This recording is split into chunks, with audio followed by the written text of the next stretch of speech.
Sebenarnya males nanggapin Abu Janda. Kedua soal bendera itu salah besar, 100% salah. Malu, hoak. Ini adalah panji Rasulullah Muhammad Sallallahu Alaihi Wasallam. Inilah al-roya al-liwa. Dan bendera yang tadi disampaikan itu bukan bendera Rasulullah, itu bendera Utsmani. Tadi kalau mau bubarkan apa tadi ibadah orang Kristen itu nggak boleh ya? Oleh intoleran itu. Ini kan Berarti membubarkan pengajian nanti dulu. Nanti dulu lu jangan berarti berarti membubarkan pengajian juga sama kan? Anda terjebak sendiri. Membubarkan orang lain Gua terjebak sendiri, gua makanya dipikir. Maka dipikir kalau Gua ngomong. Ketua Umum PBNU, ya Khalil Stakuf, bahwa madrasah itu kalau bisa bukan hanya menerima umat muslim saja, tapi warga yang non-muslim bisa belajar, bisa menjalani aktivitas pendidikan di madrasah. Bagaimana komentar Pak Mustafa Nara? Baik, Assalamualaikum warahmatullahi wabarakatuh. Waalaikumsalam. Sebenarnya pernyataan ini sudah terlambat. Muhammadiyah itu sudah menerima dari perguruan tinggi sampai pendidikan dasar sudah ada non-muslim. Di Papua itu hampir 99% itu non-muslim. Ada kalau ke Universitas Muhammadiyah di Papua ada dua ya, Sorong dan Papua, itu hampir 99% non-muslim. Mereka mengangsu ilmu di Muhammadiyah dan nggak ada masalah sama sekali.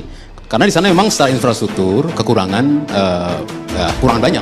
Oleh karena itu Muhammadiyah menyediakan, yang saya tahu ya, Muhammadiyah menyediakan semua kebutuhan pendidikan di sana. Karena mayoritas non-muslim ya di sana Islam malah menjadi minoritas, dan itu lucu. Pertama mendirikan perguruan tinggi itu bukan ayo sekolah, ayo kuliah, nggak begitu. Dibangunlah taman, bangunlah air mancur, kemudian jalan dibikin halus, aspal, lalu penduduk setempat itu cuma main-main foto-foto selfie, dan akhirnya bertanya-tanya, ini untuk apa? Untuk sekolah, untuk kalian nggak mau sekolah, dan bukan diajarkan kemudian agama Islam begitu, enggak, ajaran secara umum, karena memang itu bukan semacam pendidikan agama dan umum ya. Jadi kalau kemudian madrasah ingin seperti itu ya bagus, apa masalahnya kan? Apa masalahnya? Khusus soal ini loh ya, asal bisa menjaga. Persoalannya kan toleransi itu bisa dilaksanakan tapi mungkin sulit untuk menjaga. Tahun 2022 kalau tidak salah, Kementerian Agama itu mencanangkan sesuai tanggalnya ya, tanggal 16 November kalau tidak salah, itu sebagai Hari Internasional toleransi, dan hasilnya luar biasa. Udah diteliti oleh Kompas bahwa 72,6% sekitar itu masyarakat Indonesia mengaku bahwa optimis karena memang toleransinya sangat tinggi. Dari 100% itu 72% itu masih menganggap bahwa toleransi kita masih terjaga. Setelah itu tidak tahu lagi ya, karena kemudian ini sangat dinamis ya, karena masyarakat juga tidak mungkin stagnan. Dengan berbagai kasus, dengan berbagai kisah, berbagai dinamika yang ada, mungkin sekarang bisa naik, indeksnya mungkin bisa turun juga. Tapi tahun kemarin, tahun 2022, Kementerian Agama menganggap bahwa toleransi bisa dijaga dengan baik selama setahun itu, karena diteliti pada akhir tahun. Artinya selama setahun diteliti dan pada akhir tahun itu dinyatakan bahwa 72% lebih ya responden menyatakan toleransinya baik-baik saja dan tidak ada masalah, menjunjung tinggi toleransi. Kalaupun ada kecil-kecil, saya kira itu adalah kasuistik. Tidak kemudian menggambarkan semua orang Islam intoleran, semua orang Kristen intoleran pada ketika berada pada mayoritas di pulau tertentu, tidak tertentu. Karena begini, sebenarnya yang menjadi persoalan kita ketika toleransi itu mau dibahas hari ini ya, ketika sahabat-sahabat kita, kemudian komunitas-komunitas ormas Islam, katakanlah ormas kita sendiri, ormas saya, ketika mereka mengaku sebagai paling toleran tapi tidak ikhlas dalam melaksanakan toleransi, itu tetap akan menjadi masalah. Tidak mungkin masyarakat kemudian ditutupi dengan declare, saya NKRI harga mati, Pancasila sampai mati, kemudian toleransi, kami paling toleransi. Tidak bisa kalau itu mereka toleransinya tidak dengan ikhlas. Bagaimana mengukur ikhlasnya itu? Biasanya ketika mayoritas di Indonesia ini menerima dengan baik. Contoh begini, kalau wali kota London mereka mengadakan berkunjung ke mayoritas, itu wajar buka bersama di mayoritas karena di sana Islam minoritas. Tetapi kalau kemudian dibalik posisinya ya, di Indonesia ketika itu terjadi di sini kayaknya menjadi aneh karena mayoritas mendatangi minoritas. Kok perkiraannya seperti minoritas itu butuh gitu. Itu pandangan pertama. Pandangan kedua adalah seolah-olah ini pemaksaan, karena minoritas tidak mungkin kemudian berani menolak ketika kemudian ikon-ikon tertentu ya, tokoh-tokoh toleransi itu kemudian mencoba merangkul, padahal mereka juga tidak ingin rangkul, itu memang soal ibadah kan. Ketika ini pada ranah ibadah, mereka belum tentu ikhlas menerima bahwa itu disebut sebagai toleransi. Ini kan sudah memasuki rumah ibadah, sudah melompat pagar ibadah antar agama. Nah sayangnya di Indonesia itu di SKP 2 Menteri itu yang diatur hanya pendirian tempat ibadah antara Islam dan non-Muslim, tidak dengan Islam dan Islam. Kan seperti itu, coba Anda lihat itu. Yang diatur kan tempat pendirian ibadah, ada 90%. Kalau misalkan yang Kristen mau mendirikan gereja harus 90 pengguna, 60 penduduk setempat, dan harus ada izin dari FKUB dan seterusnya. Yang diatur antar Tapi yang untuk yang ibadah nggak diatur. Tapi secara hati, chemistry, masyarakat muslim di Indonesia itu sebenarnya merasa bahwa ini kayaknya tidak lazim, tidak mainstream. Biasanya kalau kita misalkan ibadah puasa ya, circle-nya itu sesama muslim, mau sahur, buka puasa, sholat taraweh, mau apalah istilahnya, mau sedekah dan sebagainya, itu interagama Islam. Bang Mustafa, artinya ini sebenarnya yang salah adalah mindset masyarakat kita atau budayanya? Dua-duanya, karena yang mindset masyarakat ini kan sebenarnya tercipta dari brainwash yang diciptakan oleh ikon-ikon yang seharusnya tidak seperti itu. Misalkan ini kan Brainwash dari siapa, Bang? jadi gini loh, kelompok-kelompok yang kemudian memaksakan makna daripada toleransi secara pribadi atau secara keinginan kelompok mereka, itu kemudian diikuti, menular kepada masyarakat seharusnya semula tidak percaya pada itu. Tapi karena lama-kelamaan itu dijawab oleh tokoh-tokoh nasional, itu dianggap biasa dan dianggap wajar. Padahal secara mainstream tidak, karena semua masyarakat, semua ormas Islam, semua kelompok komunitas atau partai Islam sekalipun tidak mau mengikuti cara seperti itu. Bang Mustafa, kalau berbicara intoleransi kan kita juga kasuistik ya Bang ya? Iya. Berikan contoh yang konkret yang terjadi di Indonesia. Kalau memang sekarang kita sudah mayoritas toleransi tadi kata Bang Mustafa Nara. Yang intolerannya bagian mana Bang? Yang tadi Abang sebut yang kecil-kecil lah, mungkin tidak terlalu ngefek mungkin. Ya, ini yang gede ya. Misalnya pertama, ya ada penolakan pendirian tempat ibadah, ada penolakan kedatangan ustadz. Dua itu saja dulu. Kalau yang pertama itu antar agama, tapi kalau yang kedua ini interagama. Ini dua hal yang berbeda. Tetapi ini intoleransi yang dianggap intoleransi. Ustadz mana yang ditolak? Gak ada Bang, ustadz menceramah mah boleh di Indonesia Banyak, Bang. banyak. Saya mohon maaf ya, bagian dari pendakwah awal. Ya. Tahu betul, saya juga pernah ditolak juga. Mohon saya ceritakan nih, saya Idul Fitri mendapatkan, nggak usah orang lain contohnya, saya sendiri supaya paham ya. Dapat jatah khotib Idul Fitri di sebuah universitas besar di Jakarta Barat. Kurang sepekan, itu rektor nelpon saya. Saya dapat surat dari sebuah ormas Islam, pemudanya, nggak usah sebut ya, mengirim surat kepada kami, keberatan kalau saya khotib di perguruan tinggi itu. 1, 2, 3, lebih dari 100 surat, rektor takut. Pola ini mungkin digunakan karena berhasil. Akhirnya saya diganti dari khotib. Berhasil. Ini hanya Mustafa saja, bukan Abdul Somad, bukan Adi Hidayat, bukan Basalamah. Felik, bukan apa. Ini kan hanya beda mazhab. Nah, sekarang yang pertama itu, penolakan ustadz. Itu berujung pada pembubaran pengajian misalkan.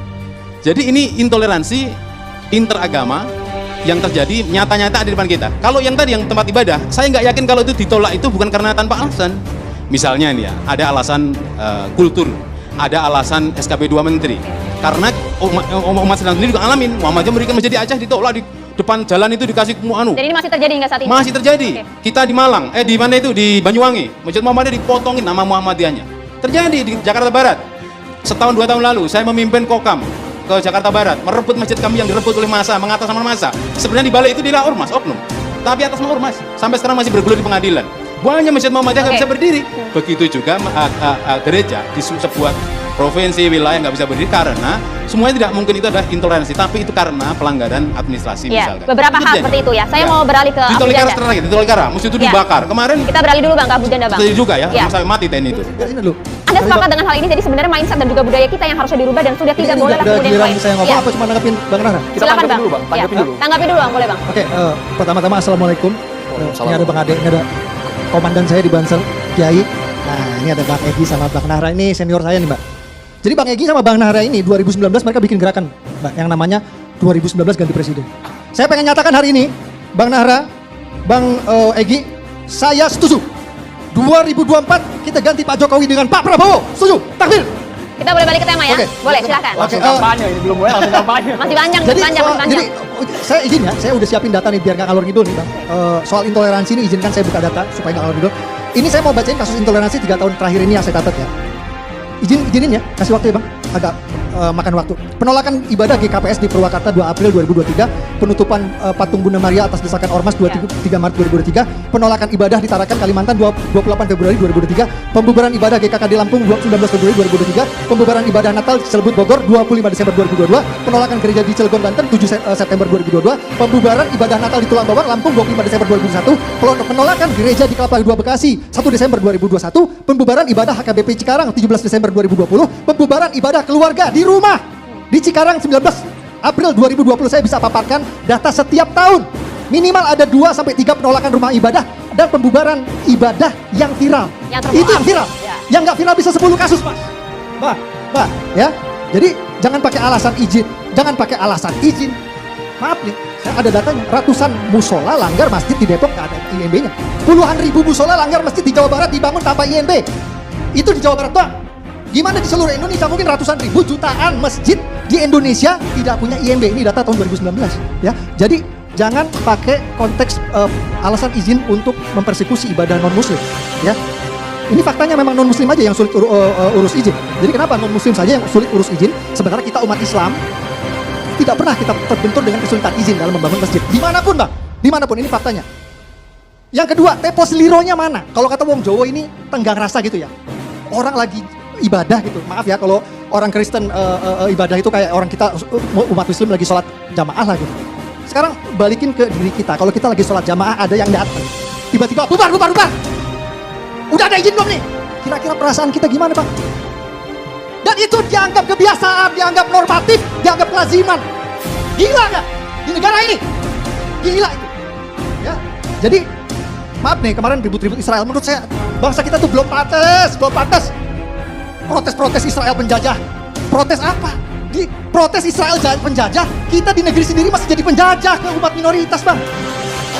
Bang, saya mau tanya bang. Gak pantas. Bang, Ahmadi sebelum jauh ke kasus itu, tapi tadi Gua bilang, kata Ustaz jangan ditolak. ngurusin penjajahan Ustaz di ditolak ujung selama di lautan. tanah air. Jangan nunjukin penjajahan, ngurusin penjajahan di ujung lautan.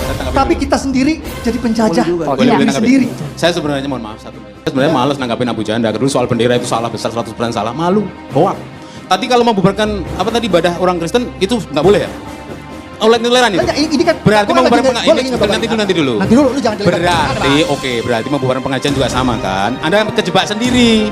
Membubarkan orang lain nggak boleh. Gua Kejebak tidak- sendiri gua tidak makanya membenarkan itu. dipikir. Gua dari tadi Maka nggak dipikir kalau Gua nggak ngomong. membenarkan itu. Membubarkan Kristen nggak boleh, ibadah. Oke. Islam boleh. Gimana otaknya? Loh, Dibagi dua. itu bukan gue bang. Lo ya setuju nggak membubarkan Nggak. ibadah orang Kristen nggak boleh? Setuju nggak? Semuanya nggak boleh. Setuju nggak? Gue setuju. Oke, membubarkan pengajian boleh nggak? Gue setuju. Boleh Semuanya nggak? nggak boleh. Gue setuju. Oke, biar mendengar jadi yang jadi lu, gue membubarkan lurusin biar dulu. mendengar. Gue tidak meluruskan. Gue tidak mencari Pakai pembenaran. otak. Gue nggak mencari pembenaran. Ya, apapun itu kegiatan ibadah. Oke, gue kasih tahu nih. Dan ini mumpung gue lagi masuk TV nih, gue pengen ngasih tahu ya buat yang nonton TV nih, ya.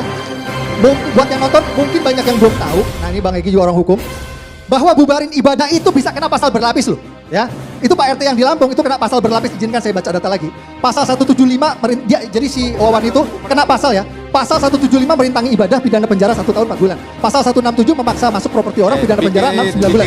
Pasal 156A penodaan agama pidana penjara 5 tahun. Total pidana penjara lebih dari 5 tahun. Makanya si Wawan itu ditahan sama Polda Lampung. Jadi Polda Lampung sudah sah dan benar menahan saudara Wawan. Ya, karena memang itunya Bang Egy orang-orang hukum, Mas Bang Egy ngerti. Kalau soal pengajian bang, pengajian dibubarkan Ustaz tidak boleh Biarkan ceramah. saya selesai. Internal di umat muslim sendiri. Izinkan saya Iya. selesai dulu. Oke. saya belum selesai. Oke, Jangan boleh bang, Jadi, durasi kita terbatas satu bang. lagi, tadi Bang Iya, Nahar ada boleh ngomong ditanggapi. soal SKB 2 Menteri, izin Bang. Jadi saya nggak nyari pembenaran, di sini saya cuma bilang bahwa memang intoleransi itu ada dari dua belah pihak. Yang Abang bilang itu benar, Iya. itu benar. Oke. Mumpung lagi nih saya mumpung di depan TV ditonton banyak orang, saya ingin mensosialisasikan soal SKB 2 Menteri yang Bang Nahar bilang tadi, yaitu bab 1 pasal 3 di di SKB 2 Menteri. Memang yang Bang Nahar bilang itu benar. SKB 2 Menteri itu cuma ngatur soal aturan urusan rumah ibadah doang.